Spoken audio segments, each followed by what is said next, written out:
Bapak Ibu Saudara-saudara yang diberkati oleh Tuhan, selamat pagi, Shalom.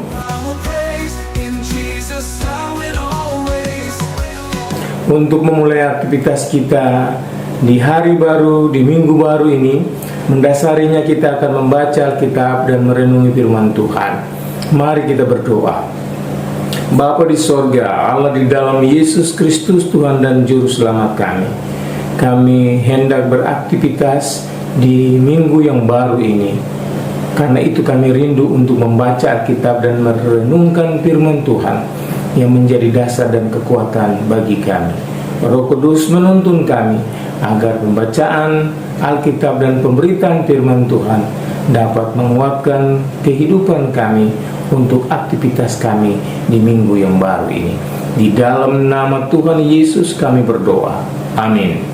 Bapak Ibu Saudara-saudaraku, pembacaan Alkitab di pagi hari ini terambil dari Lukas pasal 9 ayat 23 sampai dengan ayatnya yang ke-27.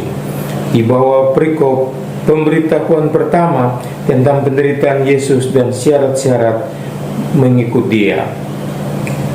Katanya kepada mereka semua, setiap orang yang mau mengikut aku, ia harus menyangkal dirinya, memikul salibnya setiap hari dan mengasihi aku. Karena barang siapa mau menyelamatkan nyawanya, ia akan kehilangan nyawanya. Tetapi barang siapa kehilangan nyawanya karena aku, ia akan menyelamatkannya. Apa gunanya seorang memperoleh seluruh dunia, tetapi ia membinasakan atau merugikan dirinya sendiri? Sebab barang siapa malu karena aku dan karena perkataanku, anak manusia juga akan malu karena orang itu, apabila ia datang kelak dalam kemuliaannya dan dalam kemuliaan Bapa dan malaikat-malaikat kudus. Aku berkata kepadamu, sesungguhnya di antara orang yang hadir di sini ada yang tidak akan mati sebelum mereka melihat kerajaan Allah. Demikian adalah pembacaan Alkitab di saat ini. Terpujilah Tuhan Yesus Kristus. Bapak Ibu Saudara-saudaraku yang diberkati oleh Tuhan Yesus Kristus, kita memulai hari ini dengan berbagai rencana. Ada mungkin pekerjaan yang harus diselesaikan, tanggung jawab keluarga yang harus dikerjakan, bahkan mungkin pelayanan gereja dan berbagai aktivitas. Semua itu baik dalam dan penting, tetapi firman Tuhan hari ini mengajak kita melihat sesuatu yang lebih dalam dari sekedar apa yang kita lakukan, yaitu bagaimana kita menghidupinya, melaksanakannya, menjalaninya. Yesus berkata, setiap orang yang mau mengikut aku, ia harus menyangkal dirinya, memikul salibnya setiap hari dan mengikuti aku. Kalimat ini sederhana tetapi sangat kuat dan menantang, karena mengandung 3 hal penting. Pertama, menyangkal diri. Itu bukan berarti kita tidak berharga, tetapi kita belajar tidak selalu menuruti keinginan sendiri. Dan dalam kenyataan hidup, sering kita ingin jalan mudah, ingin dihargai, ingin diutamakan. Tetapi mengikuti Kristus berarti belajar berkata, Tuhan, bukan kehendakku tetapi kehendakmu yang jadi. Dalam pekerjaan ini berarti kita tetap jujur walau orang lain mungkin tidak jujur. Dalam keluarga kita tetap mengasihi walau lelah berat untuk hidup ini.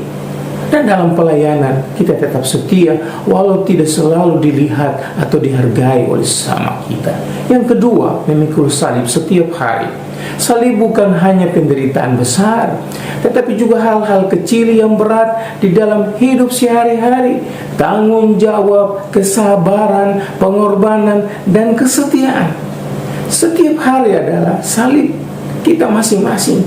Tekanan ekonomi, relasi yang tidak mudah, pelayanan yang melelahkan, atau pergumulan pribadi yang tidak terlihat orang lain.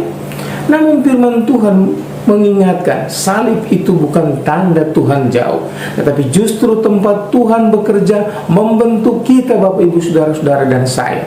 Dan yang ketiga, mengikuti Yesus. Mengikuti Yesus berarti menjadikan Yesus arah dalam hidup kita. Bukan hanya saat ibadah, tetapi dalam setiap keputusan, sikap, dan tindakan kita. Artinya apa? Artinya kita bekerja dengan integritas, kita melayani dengan kasih, kita hidup dengan pengharapan. Yesus mengajarkan bahwa orang yang hanya berusaha mempertahankan hidupnya untuk dirinya sendiri justru akan kehilangan makna hidup yang sejati. Tetapi orang yang rela menyerahkan hidupnya kepada Tuhan akan menemukan hidup yang sesungguhnya.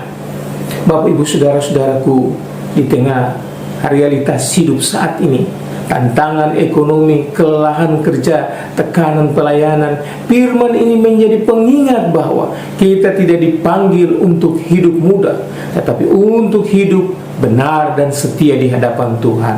Dan kabar baiknya bagi Bapak, Ibu, saudara-saudara, dan saya, kita tidak berjalan sendiri. Kristus yang memanggil kita juga yang menyertai selalu Bapak, Ibu, dan saya. Tuhan memberkati kita sekalian. Amin.